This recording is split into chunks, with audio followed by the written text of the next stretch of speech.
Right. That's a good question. Our trade balance, I mean, it has been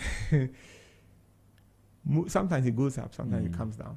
Right. But where we've seen it really going up, at a point it peaked and then it fell again. I think there should be a slide on that as well. Our trade balance moved from 2.6 billion, or increased from 2.6 billion to 4.9 billion, almost 5 billion. In other words, we exported more than we imported. Right. We earned more from our exports than what we spent in importing goods and services into Ghana. Goods into Ghana. Yeah, we have a favorable position. So our trade balance has not been a problem for last year. Okay. But some time ago, it was a problem. I would want them to show a certain slide on the screen so that I use that to explain that. Yeah, but we have had a favorable trade balance. It has not been unfavorable. It's good. So, yeah, that's okay. That's well, while you're getting them to show us that, let's talk a bit also about the GDP. What percentage of GDP does the trade balance represent? 5.9. 5.9. Yeah. And how does that compare? How does this compare historically? You mean with historical trends? Yes, exactly. Yeah. So okay. So let me. That's the one I want them to show. Oh, okay. Our trade balance between 2012 and 2016, it was negative. 2012. Yes, to 2016. And 2016. 2012 to 2016, consistently, it was negative. Why are you laughing? We were spending more importing than we're earning from exporting, simply put. But between 2012, 2016, who was president? Oh, I don't like getting into such things. But the current president was president. Okay. Okay, let's continue. But why do you want him to come into the discussion? That doesn't have anything to do with government. Let's continue. You better continue. But then after 2017, or from 2017 up to the date, it has been a surplus. It has consistently. I'm sure Victor will show that very soon on the screens. That shows us our trade balance over time. Yeah, and maybe another component will be our overall balance when we add our trade. We compare our trade balances against our balance of payments. It helps us to understand our overall balance. I don't know, but if that could be shown, I'll just take you through it, just a casual look, and then you would notice. But that's it. It's a fact. Bank of Ghana data is not my data, and so okay. Maybe while we wait for Victor to show that, we'll come back to that briefly. But how have I think Vic is ready. Yeah, is ready. So let's that's it. You see, the source is the Bank of Ghana. All we have been doing, the source has been the Bank of Ghana. Right. It's not from Raphael or Emmanuel. In fact, I picked this from Bank of Ghana's one of its reports. So 2012 to 2023, you can see the trade balance are the bars in red. Okay. Do you get it? Yeah, I can see that. Exactly. Now, hey, you like? No, I'm looking at the chart and... So 2017 is where the difference came in.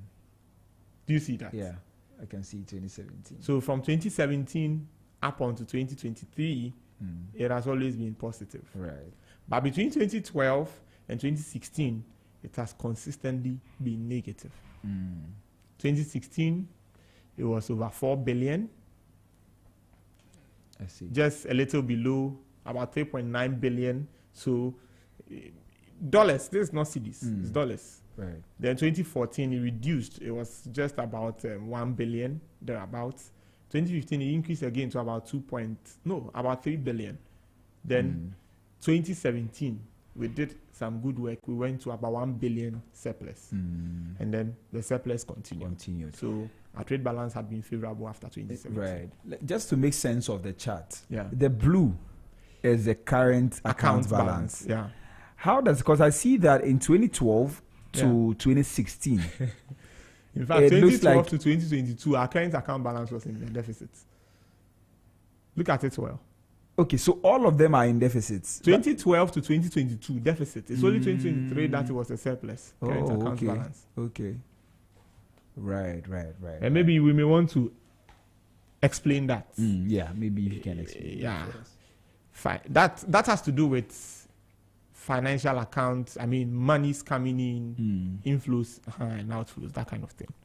Foreign direct investments and what have you. So is it are debt deficits? I mean, yeah, because of, I mean, just opposing it to our global debt, or it doesn't have anything to do with that?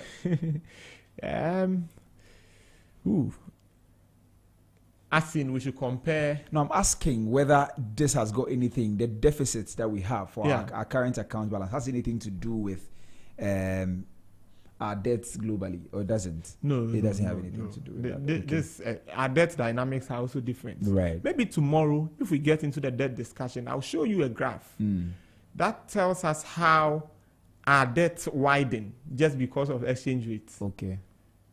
So you still owe $1 billion, but because your CD is depreciating, in Ghana CD terms, it's more than what it used to be. Right.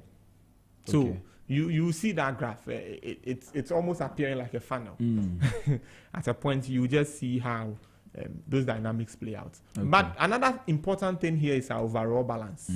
You can see that although, so I mean, if you are doing analysis, then you have to be fair. Right.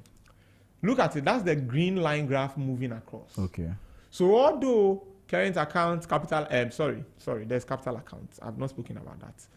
Although current account trade balance was in deficit between 2012 and 2016, our overall balance was only in deficit, I mean, across that period. In 2012 and 2013. We were almost on the line in 2014, but in 2015 and 2016, it started moving up. Right. Then 2017, it went up further. Okay. Then 2018, it came down. Then so you can see some deep fluctuations in that in 2018. Right. And 2022. 2022, our overall balance was the worst. 2022, it was the worst. It was around 5,000. No, it's just about 3 billion. Oh, okay. 3 to almost 4 billion. Yeah, it was just around that place. But to fall from a positive overall balance to a negative overall balance with this is steep. It's very steep. And maybe you may want to understand that. Yeah. I hope you. Yeah, I want to understand. 2021, 2022. It dropped COVID. Oh, okay. Yeah. And that shows how, I mean, what's the word? The word is not coming. So someone will argue, although we had a trade balance, I mean a trade balance, a positive trade balance. In other words, our trade balance was in surplus. Right. Our overall balance fell. That is important to observe. I see. And you are going to talk about the GDP. You were going to talk about the percentage of GDP and how that compares historically. I don't know if you have that chart too. Yeah, I do. So I mean, historically. But our GDP has been increasing. I mean, that's the best you can say to it, because we have not seen anything to give us concerns. Just that we think some more work can be done to improve it. Of course, for instance, when you look at investment and all of that, we can do more. Yeah, in terms of what we do. Our spending, we can do more. Okay, we still have or some better. Time. Oh, we still have some time. I didn't know. Yes. It looked like I was trying to wrap up. So let's talk a bit about the external factors, right? How have global market conditions, such as commodity price fluctuations and exchange rate movements, impacted Ghana's trade performance?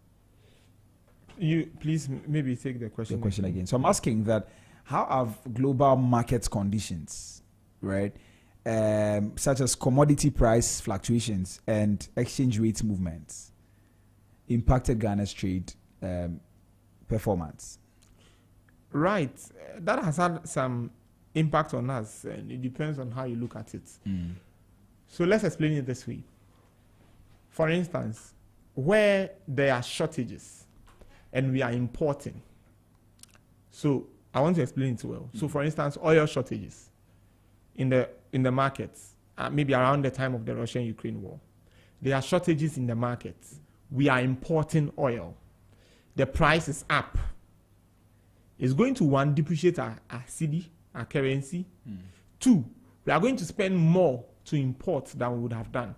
So it has an impact on us. Okay. It depends on which side we are on, whether we are importing or we are exporting. So if the prices are going up and we are exporting, hooray. Right. More revenue for you, strengthening your currency. If the prices are going up and you are importing, bad news. That is why I have said time without number that what Ghana really needs is a favorable, stable currency. Okay. It shouldn't necessarily be maybe 1:1. That is desired and that is okay. But maybe that is not even the best. Maybe 1 Ghana cedi to $10. Okay. That would have been interesting. Have you heard that before since you were born? Never.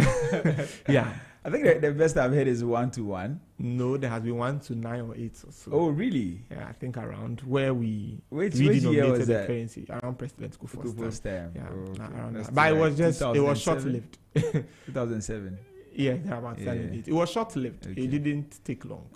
Because your fundamentals are weak. Oh, yeah, that has become a popular saying in Ghana. That has become a popular saying in Ghana. It's almost like John 3:16. Yeah, but the point is that if you have a stable currency, then import exports, if you like, balances would be favorable for you. Right. But if you are, so for instance, we do not have a stable currency. Our currency is almost fluctuating every day. And two, you know, last week we lost we lost a lot on the cedi. Yeah, we lost some margins on it. We depreciated in simple terms.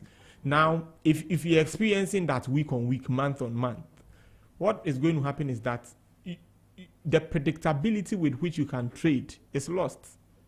You are not able to predict your trade, how you should go about it. Policy on trade is affected significantly. What can be done? We should ensure our macroeconomic environment is relatively stable, so that our currency will also sit at a stable position. Okay. I'm not saying a currency of 15:1. Even if it remains 15:1 for 10 years, that's not the stability I'm talking about. I said a favorable, stable currency. Okay. So at a very good margin. Right. Then we know that, okay, we are good with exports. So at that pace, we will be doing well. And if we import, so this is how it looks like. For every good, our debt to GDP ratio. Yeah, this is for tomorrow. Okay. It's good, it has come. So let's talk about it briefly. It peaked around September. It peaked around September last year, but by November last year, it fell again to 72.2. But it's important to emphasize that this is above the African average. It's above the threshold for Africa. In terms of average debt to GDP ratio of Africa, this is above. We have been doing above it. So just like we saw with if you remember with the imports, do you see how it has also been going up? Yeah. It just 62, 64, 66, 68, 71, 72, 74, 76, 79. Then boom, comes down. Yeah, but 2024. Yeah, this is our total debt. It is made up of both domestic debt and external debt. Now, today in the BNFT, yes. There's a story. Yeah. Or it's not BNFT. I'll check the other ones. I'll check the other ones. But you can go ahead. Okay. On our debt? Yes. Our debt has fallen. Because I think that's the story. The story is that our debt has fallen by a certain margin. Yeah, it has fallen. I don't want to talk about it too much because that's what we'll be doing tomorrow. Okay. And so I really don't want to get into it so much. But our debt has fallen. Our debt has fallen. Okay. And it can be explained by a number of things. But tomorrow, when we get into it, I'm sure everybody will be okay. Okay. Yeah. So I think we've spoken extensively about exports. Now, I want to ask you, were there any government policies or interventions that influenced the trade dynamics? So, for instance, export bans, tariffs, and all of that. Were there something like that? There were. In 2024, Ghana banned grains export due to looming food shortages. Okay. That happened in 2024. Then the government intensified efforts to, as it were, halt the smuggling of cocoa. Halt? Yes, stop the smuggling of cocoa. Halt is more like pause. Okay, to stop, or more or less, I don't want to say reduce, but government intention was to just stop it. Okay. The smuggling that was happening. Right. Yeah, you around the time you would hear things on the prices are increasing, they are giving more to farmers and all. Okay. Because which people are smuggling it? The same people. But I sell cocoa to you. You give me $50 per bag, or $63 per bag. Is that okay? Wade is Cote d'Ivoire, you are Ghana. Wade wants to give me 70. Right. What would you do? Basic assumption, consumers are rational. Okay. They will choose what will optimize their consumption. Okay. And so they would go in for that. So yeah, those things played out. They were quite significant. For okay. Well, and then the fiscal consolidation that happened in terms of our recovery after the post-DDEP, post-COVID program for economic growth, they have led to reduced government spending, which potentially would have impacted such sectors of our economy. Okay. So I was actually going to ask about how our fiscal policy influenced the export promotion or import substitution, and I think that's basically what you just spoke about. Ima, I want to say thank you to I want to say thank you to you. Yes, thank you very much for coming. I don't know if you have some final thoughts. Yeah, my final thoughts would be two things I want to say. Consistently, we have seen government of Ghana achieve more than desired in the treasury bill market. They always exceed their targets. I'm speaking about this year. All the tenders 19, 36, 37, 38, 39. 4 tenders in the month of January, January 3rd, January 10th, January 17th, January 24th. The 4 tenders that we have seen. Government exceeded its target. In fact, in some cases, they rejected some of the bids. They didn't accept all of the bids. We've seen the 91-day T-bill driving the performance of that market. In addition to that, the yields. Treasury bill is supposed to be risk-free. We've seen the yield around 30. It's just telling you how reliant government is on the domestic market, borrowing so much. And that could crowd out the private sector. Right. Why am I saying this? I'm saying this against the backdrop of what the yield may be going forward. I project that the yield on T-bills may fall as a result of what we have seen over time. I mean, the demand is high. It will fall. People have so much trust in the treasury bill market. You don't think government will default. You offer high yields, for whatever reason, it is likely to fall.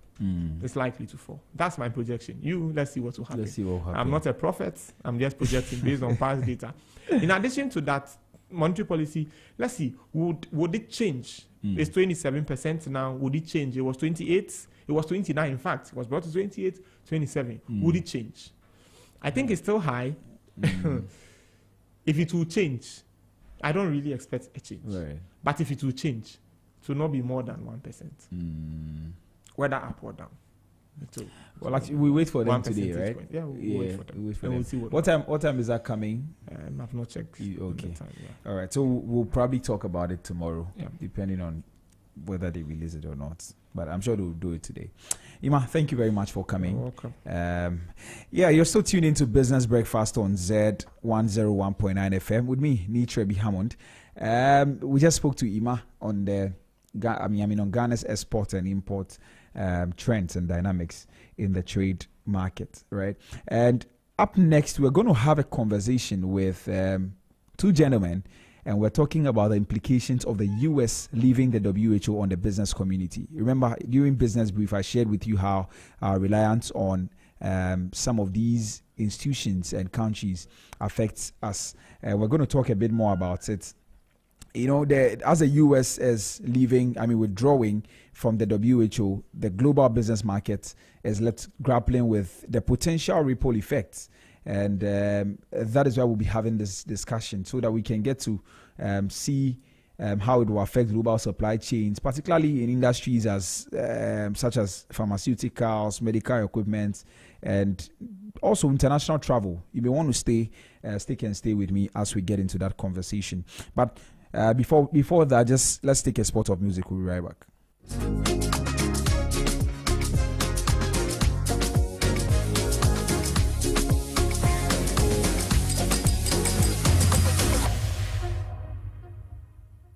Zed 101.9 FM.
Well, this is still Business Breakfast on Zed 101.9 FM with me, Ni Trebi Hammond. Very soon, we are going to go into our conversation this morning, a roundtable discussion, and we'll be talking to two gentlemen who are in the health space, in the NGO space, I should say, and they're going to tell us how the U.S. departure or mini withdrawal, if you want, will affect us as a people. I mean, the health sector and the business community at large. Now, as the U.S. formally withdraws from the WHO, the global business community is left grappling with the potential ripple effects. Now, this decision raises pressing questions about the future of international health initiatives, global trade, and private sector operations in the post-pandemic world. Now, on today's show, we're going to delve into the implications of this monumental move, how it will affect global supply chains, particularly in industries such as pharmaceuticals, medical equipment, and international travel.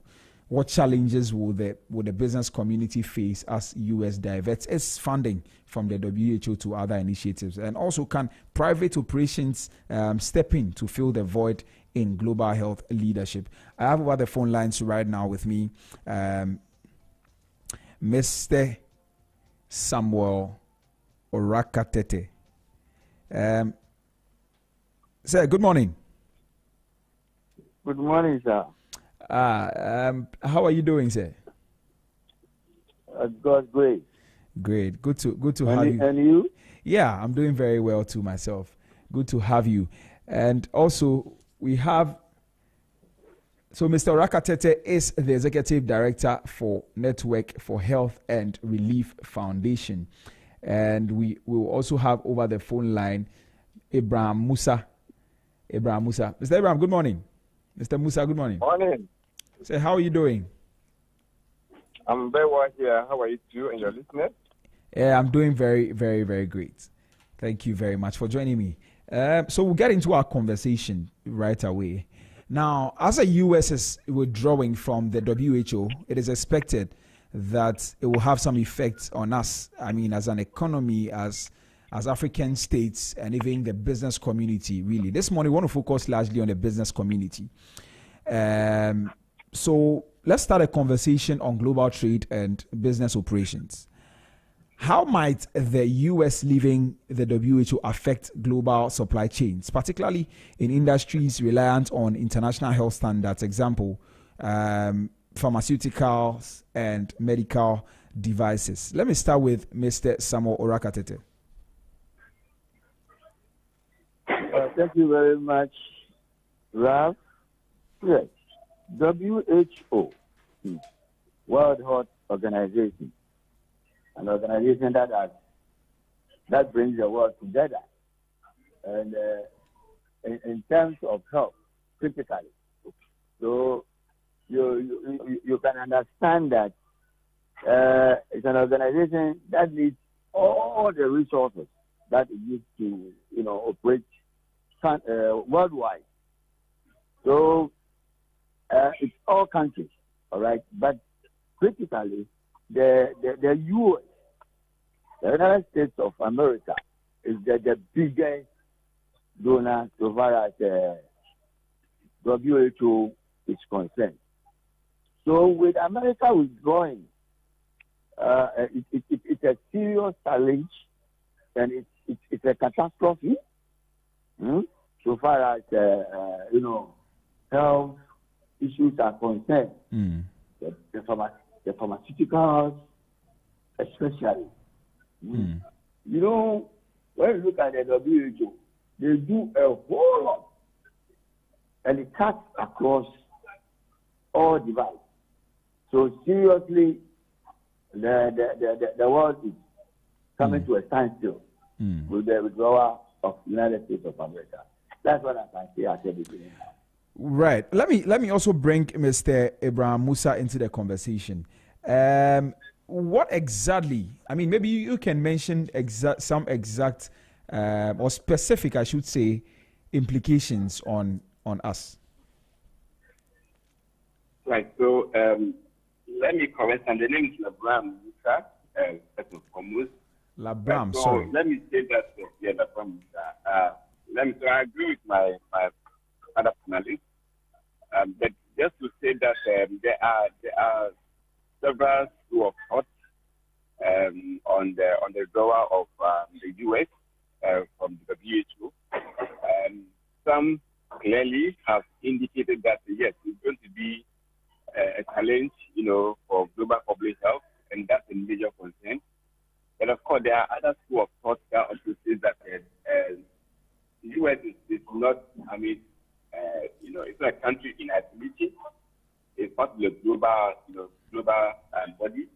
So definitely, everyone, of the world, this is the U.S. is also going to bear the brunt of this decision. And there are other schools of thought that also say that it's very likely that this decision would be reversed, or Trump would not pursue this because of the dark consequences it will have on even himself as a country. And then particularly as you mentioned, the pharmaceutical, companies, because many and majority of the pharmaceutical companies, who are working in diverse areas to ensure that the public health and safety is guaranteed, most of them are U.S. owned, so it's going to have a very critical, impact on even the U.S. economy itself. Because there is also means that there's going to be a withdrawal from countries where these U.S.-based, organizations are currently, working to supply medicines to many other countries. So yes, I know that definitely, the first protocol would be that the industries in the U.S. itself will stop, supporting or giving those kind of support.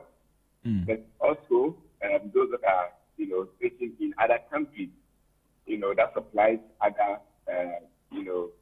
other countries as well, is going to have that consequence. But having said that, there are, experts who are saying that the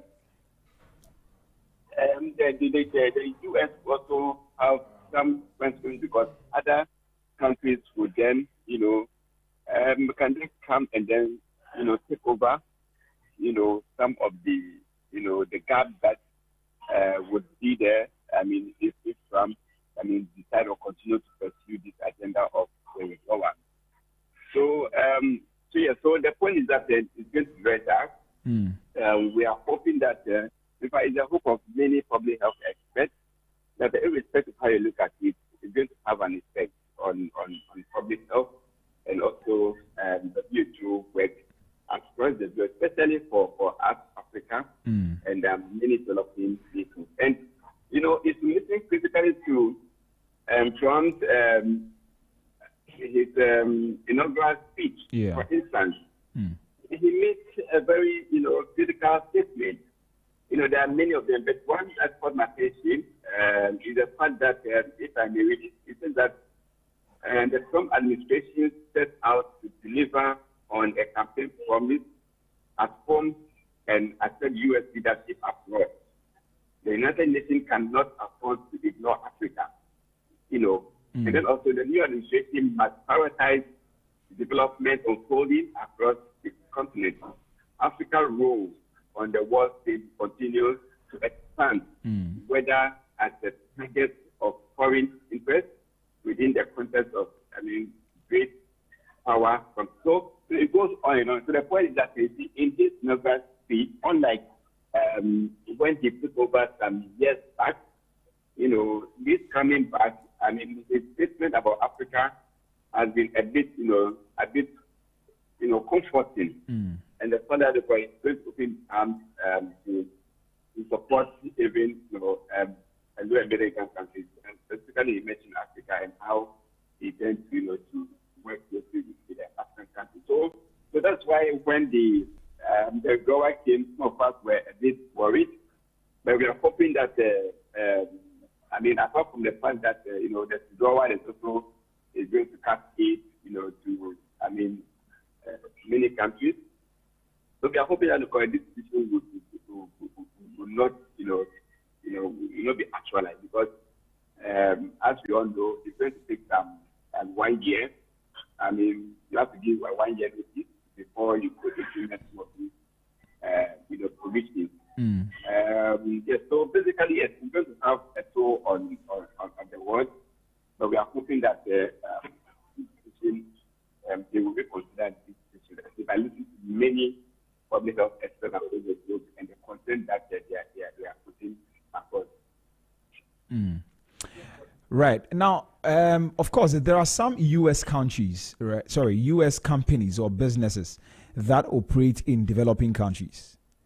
And how might this decision impact these companies that rely heavily on WHO guidance and programs? Mr. Rakatete. Right. Yeah, so you see, sorry. Let me go to Mr. Rak, then I come to you. Yeah, thank you very much. Like you are saying, the world is such that one depends on the other. All right. So as you mentioned, that there are U.S. companies who are not based in the U.S., but they are scattered all over the world, and they also do their work, especially in pharmaceuticals and then in industry and other businesses. You see, so when it happens this way, that's why it's also going to affect the U.S. You see, when you talk about business is about give and take. All right? Most especially, you know that in the developed countries, they rely solely on what you call it, on the other less developed countries. You see? Yeah. So the other way around is just that if this situation, comes to light, it's also going to affect the U.S. Right. You see? Yeah. So like Labram was saying, critically, they also need to look at all these things. Right? As for Trump, Trump is, I don't know, sometimes in the world, people, some presidents come and then boom, and then, the whole world shivers. And Trump is that type. A whole lot of policies is even signing now, which is also going to affect less developed countries, especially Africa. You see? Right. So, I think they have the idea of withdrawing all right, but then critically they will also be sitting somewhere, and I know the big gurus in the industry and other businesses will also be looking at it. So let's see how it comes back. Let's see how it goes. It's also not going to be easy. And the moratorium for 1 year before these things can happen is also hanging there. So let's pray. As an African, especially with the health sector, we know what WHO has been doing. Yeah. If you even ask Labram can even table a whole lot of interventions that WHO has been doing for us. Worldwide. You see, so this issue of withdrawal by the U.S., let's pray.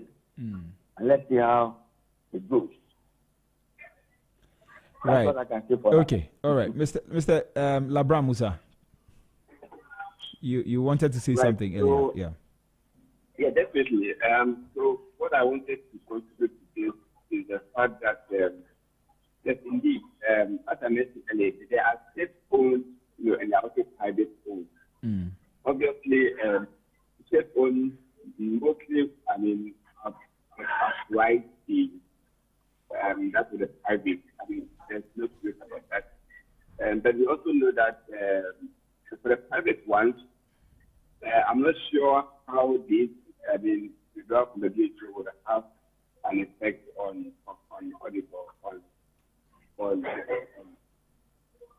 the public health. But of course,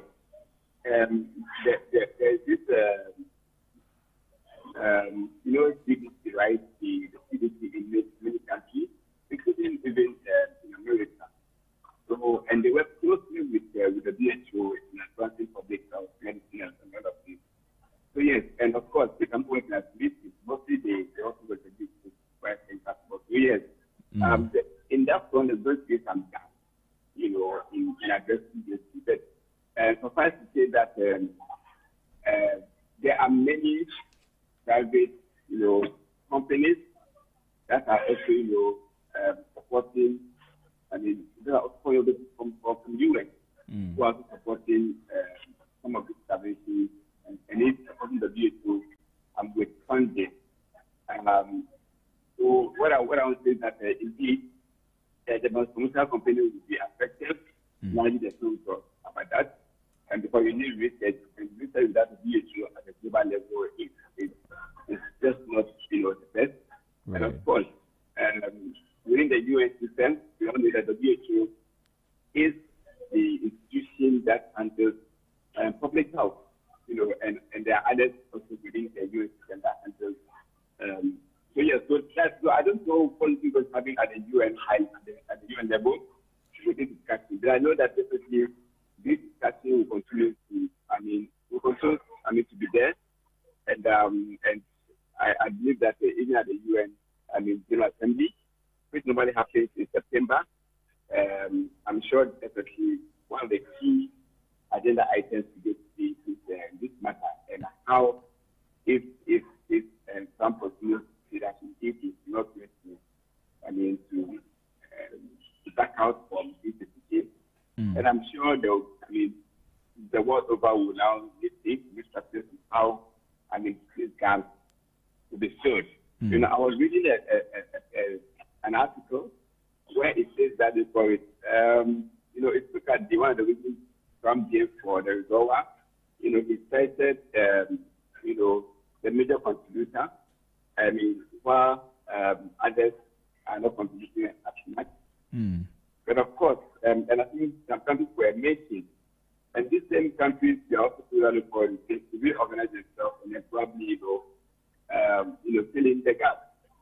So and if this happens, obviously, and this will be addressed, to the US already, they are powerful countries, and each one of them wants to contribute to be the power of the world. So, this singular, education by Trump, it would have so many consequences. But like I said, we are praying that it doesn't take effect. The decision should be, reversed, and then also let's at table. If Trump has concerns, let's see how together so that the UN discussion will be held to see how the goals can be addressed instead of just total withdrawal. But it already has sending some shockwaves across the length and breadth of the whole world. Right. Thank you for those thoughts. If you just tuned in, this is Business Breakfast on Zed 101.9 FM with me, Nee Trebi Hammond. We're having a conversation this morning with Mr. Samuel Oraka-Tete, who is the Executive Director for Network for Health and Relief Foundation. He's been in the NGO space for over 3 decades. And we're also talking to Mr. Labram Musa, who is a public health enthusiast and a national coordinator for NCDA, a Non-Communicable Diseases Alliance. Is that it, sir? All right. Okay. So if you want to join the conversation, you can join us via WhatsApp. You can ask your questions, send your comments, and we'll read it for you. 0544321019, 0544321019. That's our WhatsApp number, 0544321019. And you can also check us out on Facebook, X, and Instagram at ZFMGH. You can drop a comment under the post. We are streaming live there, ZFMGH. And on YouTube at Z Multimedia. All right, so let's talk a bit about, let's go deeper into it. Could there be some disruptions in public-private partnership between the US-based companies and the WHO? Mr. Labram. Right. So, as I said earlier, there are private entities sometimes when a statement is made, you need to look at the statement critically, and then digest it, and then probably look at what are the key acts, the key concerns, what are the key ingredients that the statement is to achieve. Is it talking about every U.S. including private ones, or is just talking about the state-owned support that is going to be withdrawn? So these are things that I have no answers to. But what I do know is that yes, there are private entities, there are private pharmaceutical companies, and then private individuals like the Bloomberg, the Brigade, and then the others that we know of. These are philanthropists who support, to large extent, the WHO work. But the point is that the quantity or how much they contribute is what is what they do. The largest is obviously in the US. So that's why everybody says that the impact is better. Yeah, for the continuation of partnerships with WHO and other private entities, I doubt if that is going to have much effect. Obviously, I know that the society would have, because maybe they will be incentivized, in terms of what they do. There will be taxes and stuff that will reduce the sense of which they are able to contribute to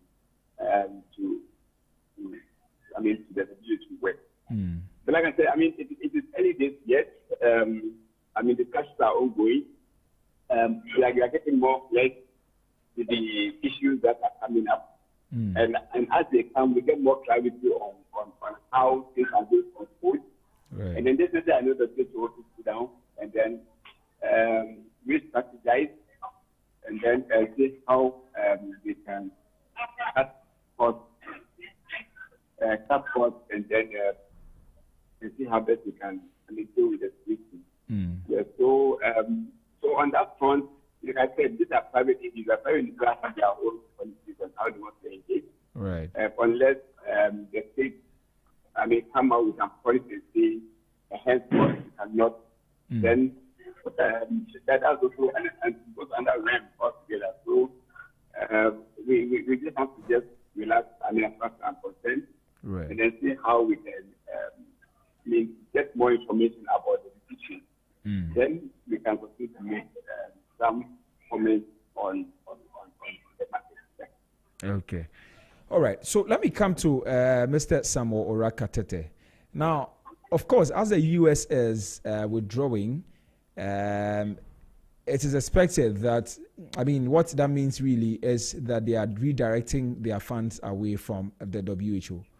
What alternative mechanisms might businesses use to address global health concerns? Thank you very much. I think we will be discussing a whole lot. Just before Labram stepped down and talking about the PPP. PPP is very, very important in every business center. It's a cross-cutting issue.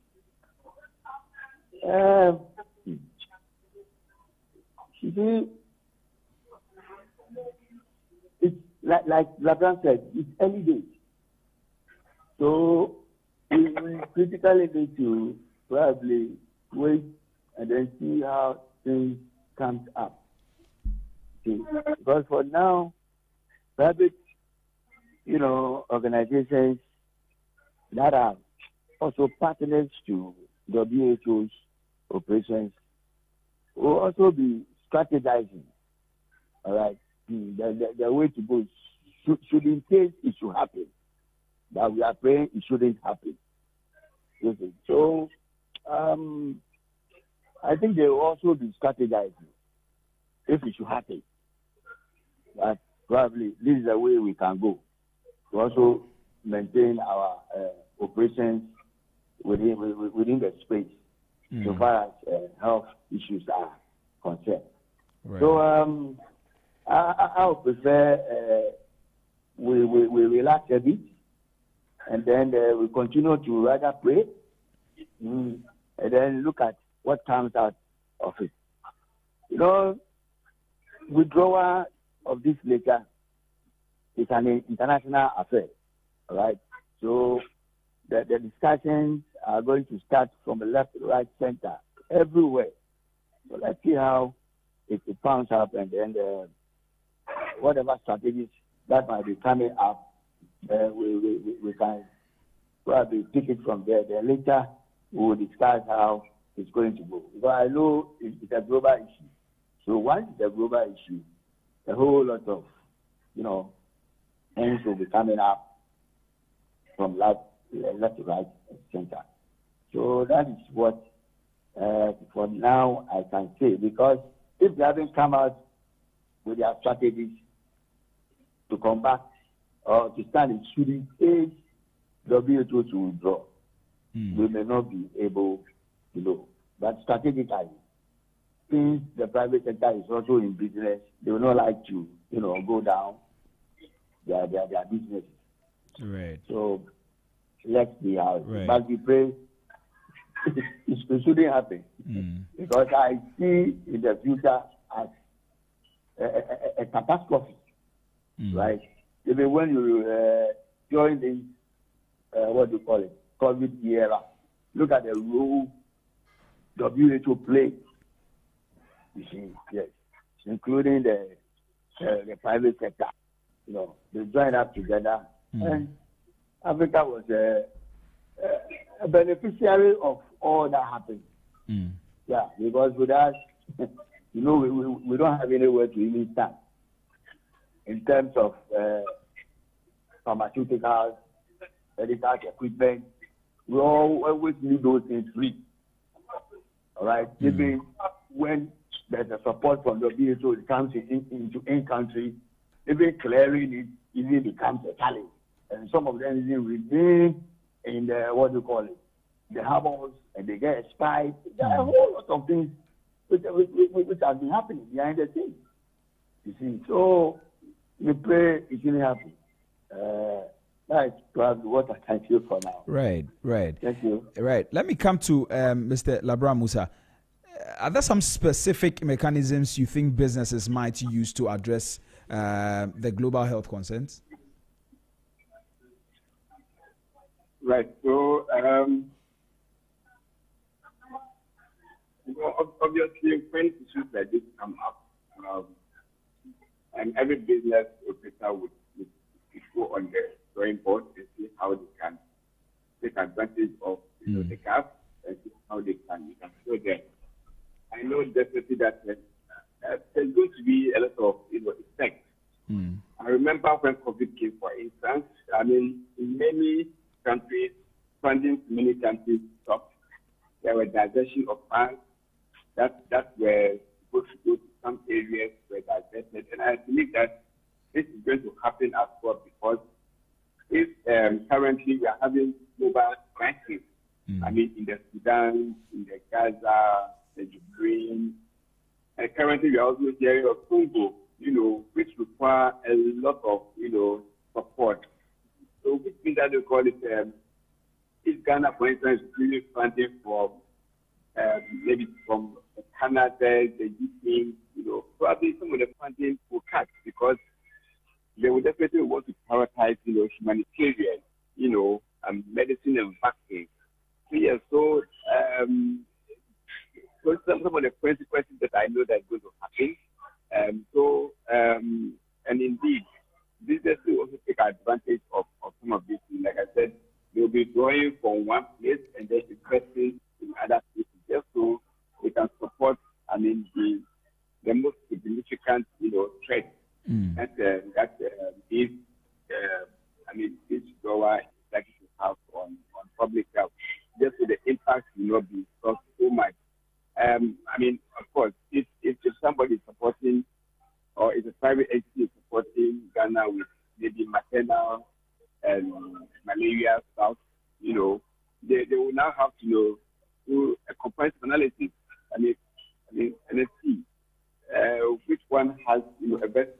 can, and take public health. Then they will see. So should I stop the funding to malaria and stuff entirely? Or, so to the point that, yes, businesses will also have to be strategized. Right. And I know that those will be a key. And this is what we are doing today. The shots are already being first. News, when they come, it tells a lot. So we also keep that taken from here in Africa, in Ghana. I mean, that this does not take place. And that as the prison has begun, I was just reading that for it that for Trump, because the decision was 2023, it has taken effect. But some also argue that, so there are other arguments that, it's taking effect now. So 1 year on what happens, or it has not taken effect. So there are, issues with it. So we will just live with the international community to continue to dialogue. Even if you want to withdraw, at least you can draw some and leave some. But total withdrawal is something that we see that it will affect all of us. And like I said, definitely there are other countries who would, for political reasons, try to make up the difference. Right. Which also not be perfect for all of us. Well, China has been tipped as one of the countries that may rise to the occasion just so that it could be a global leader. But we're not going to the politics of it. Now, let's talk a bit about the global business. Let's focus on global business leadership and trust. Now, does the U.S. withdrawal risk weakening global collaboration in health crisis like we saw in COVID? Does it risk that? Let me come to Mr. Rakatete.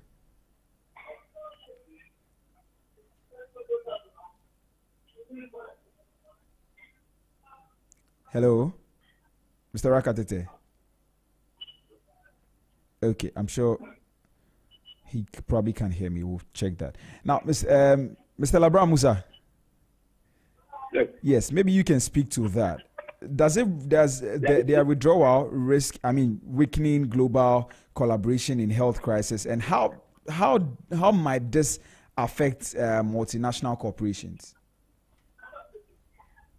Right. So obviously, this issue, we have said, almost everything that you can say or can think about. And so multilateral collaboration, yes, obviously. You know that the U.S. is not affiliated to many countries, But we still look up to them for one of the best in terms of implementation of Trump policy, across the globe, And the further look at many of philanthropies or individuals who support global public health, and are also in the U.S. Even though, most of the conventions, national have not been signed by, and some of them have been signed by the U.S. So yes, obviously, this will also affect more startup collaboration, and then above all, sometimes when some of these things happen, today if you speak to many citizens or many scientists who are even in the U.S., they will tell you that they agree and then they think that the country should not be with that changing, So yeah, so sometimes it's a leadership, that's taken and then get to implement it. So sometimes it goes to Congress, it goes to Parliament, and Parliament must, attend to for its best,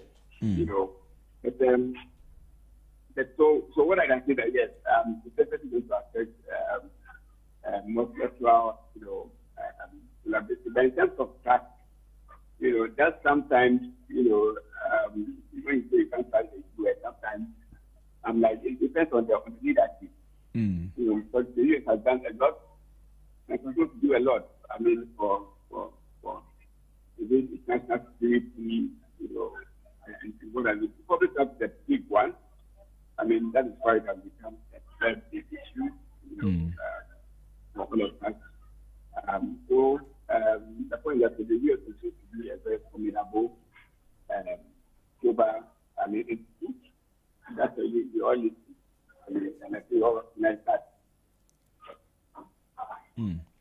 Okay, so let me just do this. So it's 9:30, and this is Business Breakfast on Zed 101.9 FM with me, Ni Trebi Hammond. And this morning we're talking about the U.S. implications. I mean, the implications of the U.S. withdrawal from the WHO. And we're speaking to Mr. Samuel Orakatete, who is the Executive Director for Network for Health and Relief Foundation. He's been in the NGO space for over 3 decades. And then we're speaking also to Mr. Labram Musa, who's a public health enthusiast and the National Coordinator for NCDA. So let's go a bit into the role businesses can play. What role do you think businesses should play in addressing the gaps left by the US? Because once they are moving away, they are moving with their funds. There's definitely going to be some gaps in global health initiatives. What should businesses do? Mr. Rakatete, if you can hear me now, maybe you can touch on that. Hello, Mr. Rakatete. Okay, Mr. Labram Musa, Can you hear me? Yes, I can hear you, sir. Mr. Rakatete, yeah. You are saying in terms of what businesses can do. Yes, what role can they play? Yes. Mm-hmm. In addressing. I've been saying from the beginning of the conversation, like I've been saying, that the situation is such that it is now fresh. All right. So everyone who is a player within this space will also be strategizing to see if it should happen. People or organizations, multinationals, businesses definitely will be on the drawing board from the day that it was announced, so in case it should happen. So nobody wants its business to collapse. Are you getting me? Nobody wants the business to collapse. So definitely they also be mapping up their own strategies and then the way to go. So it's a catastrophic situation which has come up, and since businesses, who are linked up with what do you call it, the WHO, being the pivotal organization that you work with. You see, nobody wants to do some business and then the business collapse. So definitely, I know they will be coming out with their own strategies, should in case it should happen.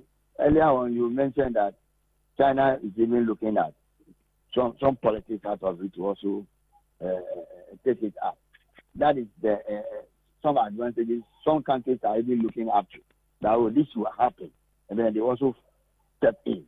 All right, that is how the world is even made up of. So early days yet. Let's see what companies probably might be coming out with their strategies and their way forward. Thank you. All right. Let me follow Mr. Labram Musa also to share your thoughts on that. What role should businesses play in addressing the gap that the U.S. is leaving in terms of funding? Right. So I said in the first message, and I think I've mentioned that already. Just to echo that, indeed, businesses will definitely look at the gaps and see how they can fill it in. But for me, more importantly, what I would say is that countries should begin to also maybe increase their commitment and their pledges to the WHO, so the WHO can continue to support, its work. Currently, what I'm meaning here is that there's definitely delay of, many who have to be releasing their jobs and there's a cut back. Just so the WHO can continue to support, some of its critical areas of operation. Yeah, so with the companies and financial companies, we've said it already that they definitely would want to, cut back on some some intervention that is in that because it's not so much of priority, and then focus on some area that the WHO, will be having, some gaps on. Just so they feel it. I believe that the WHO will definitely be calling on many individuals, philanthropies, and the companies to come to their aid to be able to service, the situation if indeed it takes place. Right. Now, U.S. is known as a global leader, right? Could the decision that they are taking undermine their reputation as a global leader? And what might that mean for U.S.-based multinationals? Mr. LeBron. Just I said earlier, some can put it like that it might, they are facing the transformation with you. But I expect to differ in the sense that, people have reason why they do A or they do B, and it's all about dialogue. It's today from state to state. And therefore, one thing that it is not the best, where the consensus talking is reason. Are they legitimate? If they're legitimate, why don't we sit on the drawing board and see how we can address those, So for me, it's all about, having discussions. I don't know how long this call has been. I know that the first time this call was made in 2020. And then, it was revised.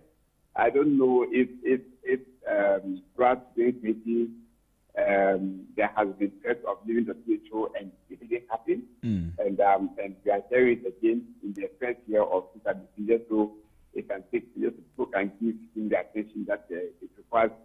So for me, I think that's because it's not a matter of having discussions.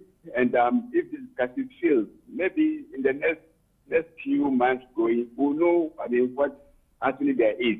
And then we can now make some conclusive, statements, whether, in the face of global health or global politics, the WHO, seen as prayer or whatever. But the point is that it's very good.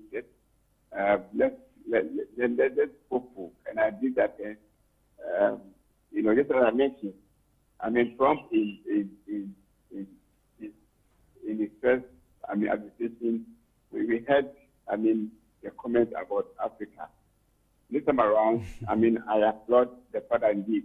The comment of Africa is looking good. It's very, very good. So, and it's indeed, it's from obviously that majority of the funding, from the business support to the business goes to Africa, and this is what he wants to do for Africa. I know definitely he will within teaching, to pursue this. So that is what I can say. Okay, let's look at also the angle of it creating opportunities for businesses. Now, as the U.S. is withdrawing from the WHO, does it create more opportunities for the private sector in terms of innovation in global health? Mr. Rakatete.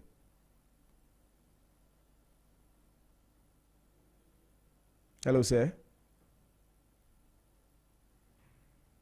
Can you hear me? Yes, I can hear you now. Hello? I'm asking that could the U.S. withdrawal from the WHO create opportunities, as it were, for private businesses in terms of innovation in global health? Yeah, thank you very much. In every situation that happens, there are advantages and there are disadvantages. Are you getting me? So definitely, businesses will also be, looking at some gaps and then taking that opportunity. All right. So as I continue to say, right now the issue has come up. It's on the table. It's being discussed all over. Globally. All right. So let's see how it's going to go.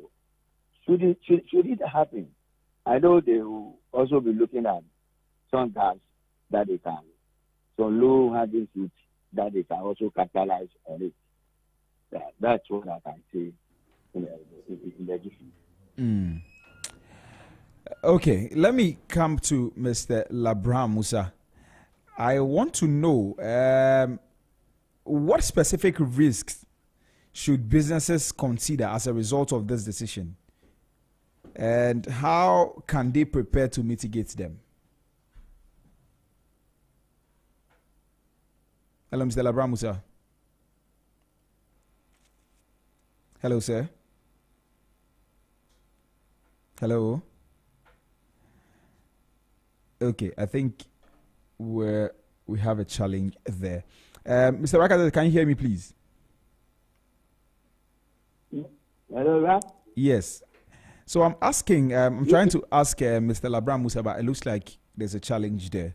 So we'll try and solve that. But I'm asking that what specific risks should businesses, we focus on business because we're a business, lifestyle, and leisure radio station. And so we want to focus a bit more on the business aspect of all these conversations. And I want to ask, what specific risks should businesses consider as a result of the decision of the U.S., and how can they prepare to mitigate them?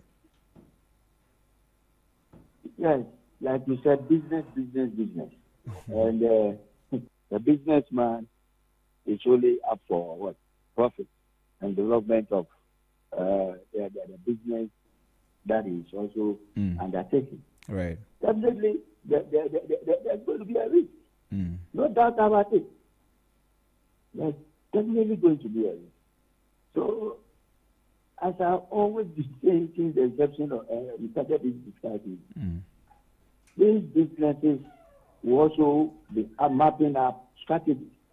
For now, all of us don't know how the whole issue is going.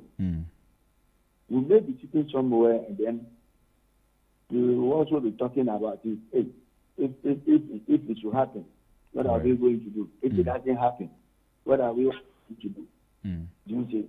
So strategically, every business and multinationals who are linked up, who are partnering with the WHO, will also be looking at that. You see? So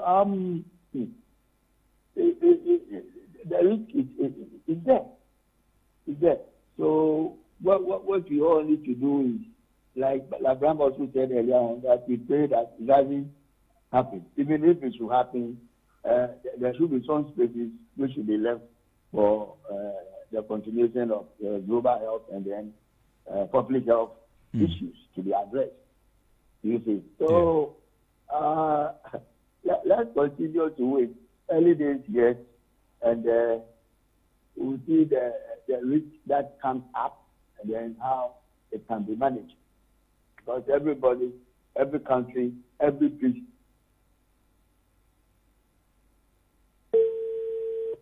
Hello.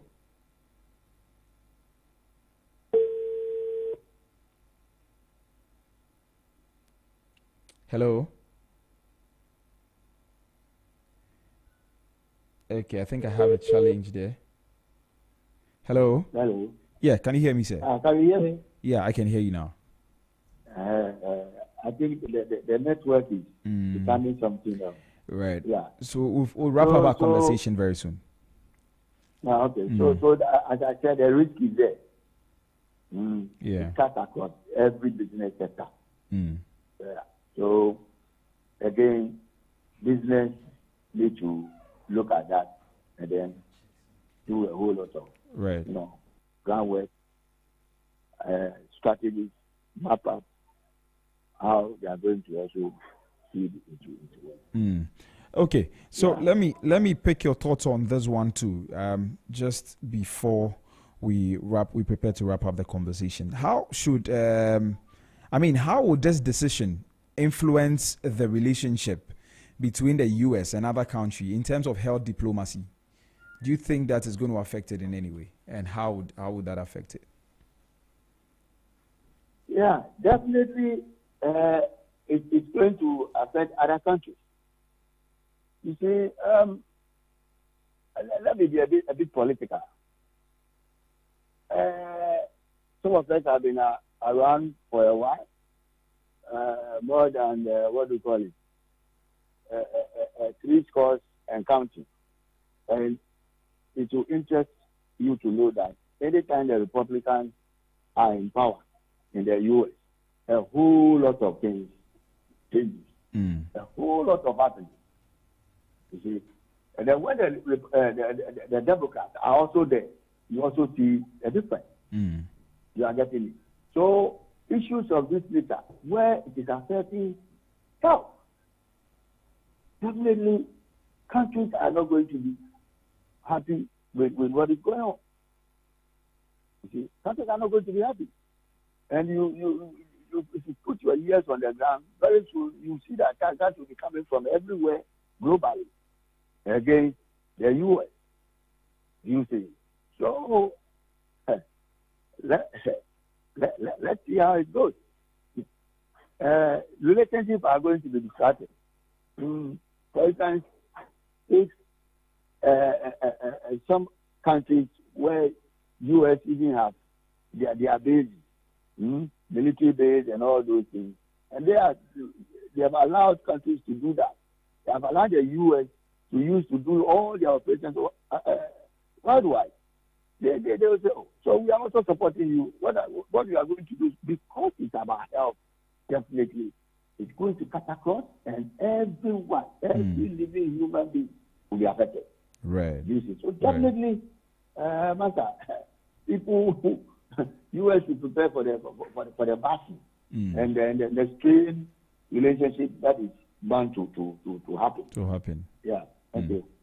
Now, I think one aspect of this conversation will then be the fact that as the U.S. is exiting or probably withdrawing,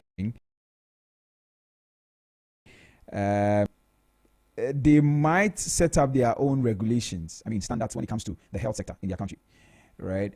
And for businesses that will be part of will be operating, maybe U.S. multinationals who will also be operating with WHO standards. Do you see a friction between those ones, between the regulations from the U.S. and then the WHO?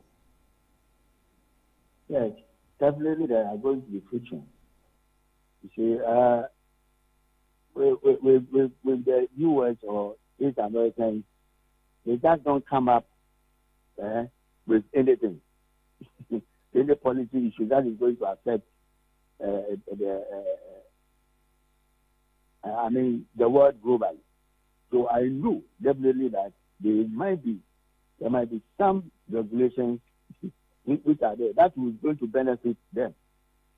But also, it's not going to be easy for those things to also come up, because they also discuss it at their political level to see the way forward. Right. Because the Democrats are still there, the Republicans are still there. So before these global regulations come up, in terms of U.S. alone, they'll also be discussing it. So let's see how it goes. I continue to say early days.